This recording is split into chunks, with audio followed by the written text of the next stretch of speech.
Hey Internet, it's RJ. Welcome back. Thanks for tuning into the show today. Now today's episode, it is Sunday, so you know what that means. It's time to go around the net with all the news you can use in the week that was in credit and finance. So on the docket for today, we have a new card from the guys over at Cardless. We're checking in with Hilton and some upgrade options that were probably going to upset you. We have some Chase and Bank of America news as far as spend promotions go and sign-up bonuses, and we will close with some news in the Capital One land as they're adding to the Venture X. So of course, if that sounds interesting to you, then go ahead, press the subscribe button, and let's get to work.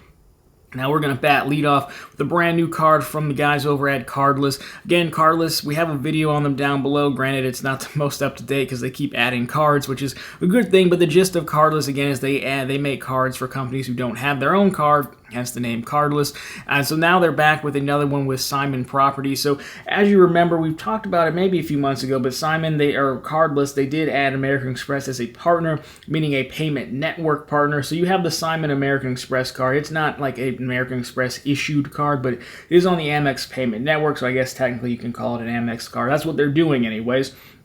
So anyways, though, this is with Cardless again, plus Simon Properties. They run like malls and things like that. You'd probably best know them from a lot of gift card specials that they run if you're into that, especially on the cash back side. But the sign-up bonus you're going to have here is $150 back with $1,000 in spend in the first 90 days. Multipliers, you're looking at 5x back at participating Simon destination retailers and on select online purchases, 3x back at Simon malls, mills, and premium outlets, and 1.5 back on everything else.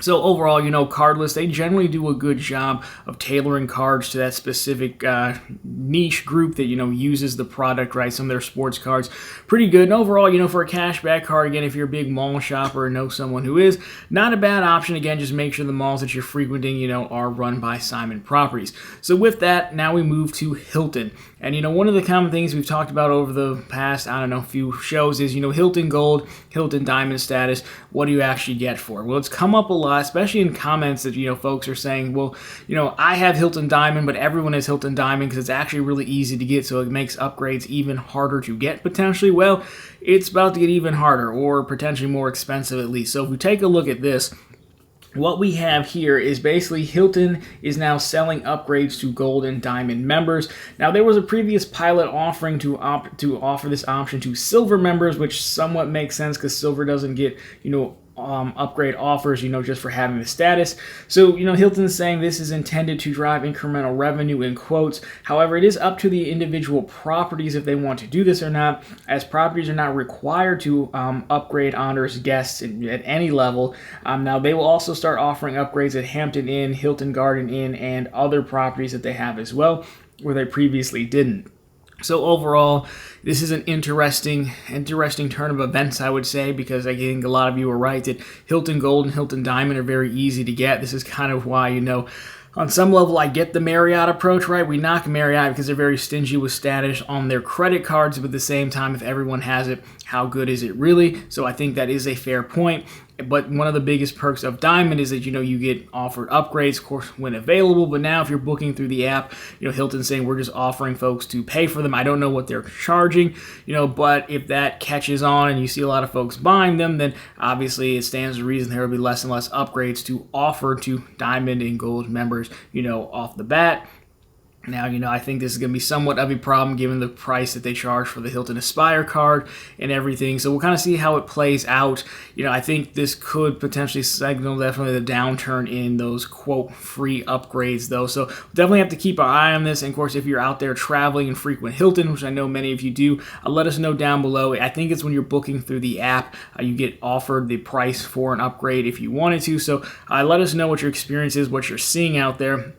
But I consider this one like a developing story since they just kind of rolled it out a few days ago. Granted, again, they were doing it with silver status.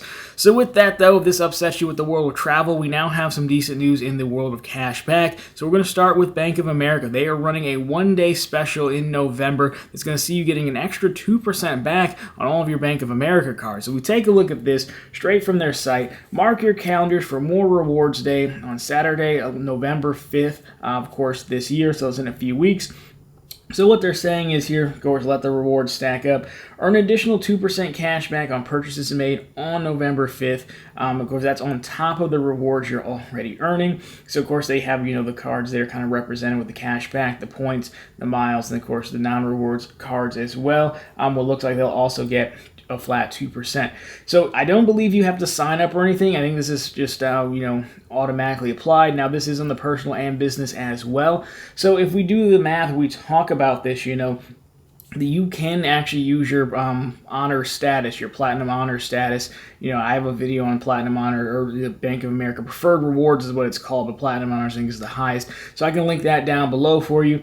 But very simply put, right, so you're talking about like the travel rewards, premium rewards, and unlimited cash cards. They earn 1.5 on all purchases. So on November 5th, you'd get an extra 2%, so that'd be 3.5% total everywhere. Because again, if you were getting 2.62 back already, then you're talking about jumping up to 4.62%, which is almost 5% back on everything. So you can see how it scales. Again, you just have to do the math correctly, but again, if you're doing the customized cash at 5.25, again, you're talking about being at 7.25 in your chosen category.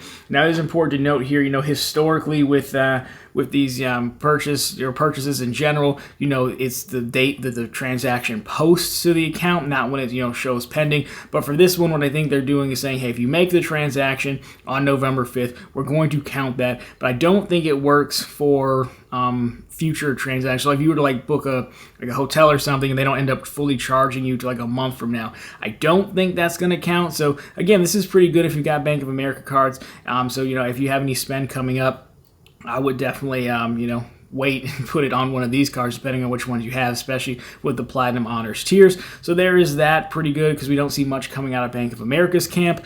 Now with that, we also have some news on Chase and the House of Diamond. The Ink cards here and the Sapphire cards are very popular with the folks, and they are running, so it looks like some elevated bonuses, but you might need to go in branch to get them. So what we have here is Sapphire Reserve 80K with 4K in spend. That one is public online. There are also plenty of rumors with the Ink Cash and Ink Unlimited with 90,000 Ultimate Reward points for $6,000 in spend. Now that, I believe, is an in-branch only offer. You could call ahead and see if they have it, or just kind of walk in and ask. But that's a really good offer. That's more points and less spend than the normal offer. Normal offer is usually 75,000 points for 75,000 or 7,500 in spend. So those are pretty good if you're waiting for those. I think now would be the time. And there's also rumors that Chase will be matching recent offers of these cards as well. I don't know if that goes for the cash and the unlimited because those are in branch, but again, it's worth a phone call there if you have them, so definitely worth a trip in branch. And of course, check out the second channel where we talk about bank account bonuses. You can probably find a bank bonus, especially a business one for a Chase, since you have to go in branch anyways. Might as well find an opportunity to double up on the reward, so that'll be linked down below for you as well. With that, we're closing out with Capital One. Now, it's been a while because Capital One, I think they broke their transfer portal, but now they're back in action. They're actually adding 2 perks for VentureX cardholders.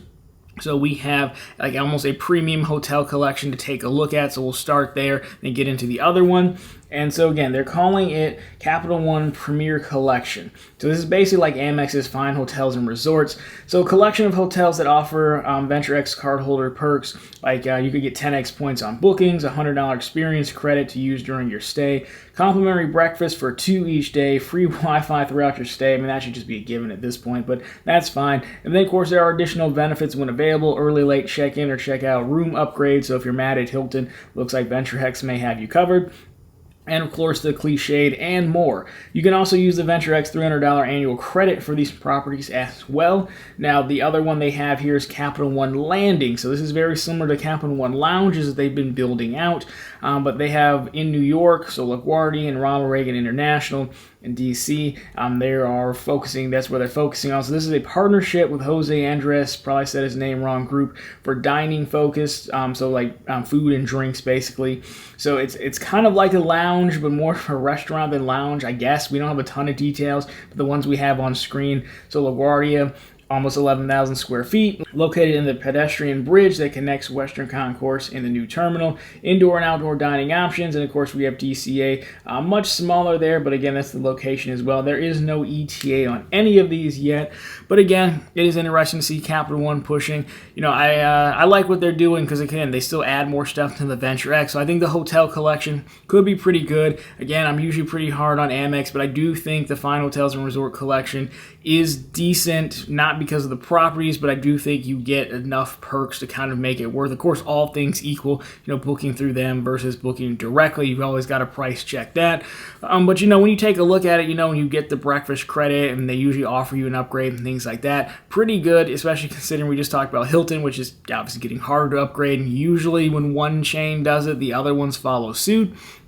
So I wouldn't be surprised if we didn't see Marriott get tougher on that anyway. So overall, I think these are good changes. Obviously, we're going to have to wait and see, let some people go through and see what the actual redemptions or just price for cash is to book them. But again, when you're talking about the same, I'm going to say for right now, the same type of programs on a $400 card that can pay for itself versus a $700 card, I do think this helps strengthen the Venture X even more. Because again, if you don't like it, you also don't have to use it. And anytime you give me something that is optional and adds value for some, and if it doesn't add value for it, it's also fine. I think that's a win. So I would say good job on Capital One. We just need to see this lounge network come to fruition. I know it takes time to build things out. They've got the one lounge, and then say before we complete anything else, we move on to these other things like these new landings. I am interested to see how that's different than a lounge.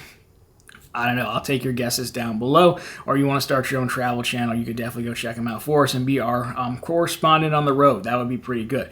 But anyways, guys, that has been the news. So, of course, if you liked it, drop me a thumbs up down below. If you found it particularly interesting, consider subscribing to the channel because we are here every Monday, Wednesday, and Friday. Of course, we're at Baker on Sundays with all the news you can use in the week that was in credit and finance. Question for you, as it always is, let me know if you're going in branch to look for one of these ink offers.